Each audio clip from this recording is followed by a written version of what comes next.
Рахмат, Марат Молдонович, урматтуу депутаттар, сіздерге маалымат иретинде айтсам, бұл долбоор өзі негізі мындан 7-8 жыл мурда ратификациядан өтүп кабыл алынган чечим.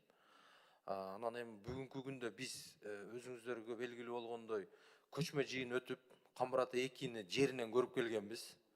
Андан келгенден кийин биз мындан 1 жыл мурда 2024 жылы 6 февралда чечим кабыл алганбыз. Ошол жерде энергетика министрлигинин ишмердүүлүгү жетишсиз. Бул жерде жакшы иш болбойт атып бир топ чечимдерди аткарууга бергенбиз.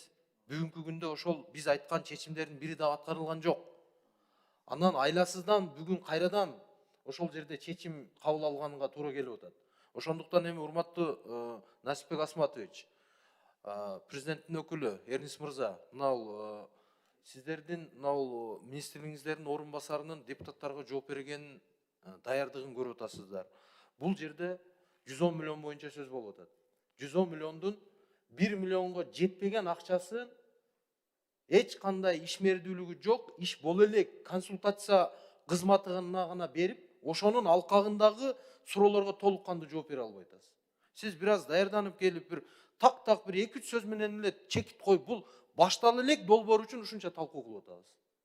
Ошондуктан эми сизден сураныч, сиз министриңизге дагы жеткизип, Талай Үмкөевичке айтып, министрликте бир кеңешме өткөзүп, ушул тармакта бир өзүңүз жетекчилик алып туруп, так жооп берип койсоңуз, мынчалык сөз көбөйтмөк эмес да.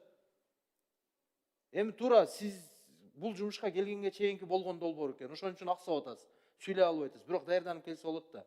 Ошо кийинкиге сизге сунуш катары бир мындай толук кандуу, түшүнүктүү кылып туруп баяндама берсеңиздер, эми жалпы коомчулук көрүп турат да.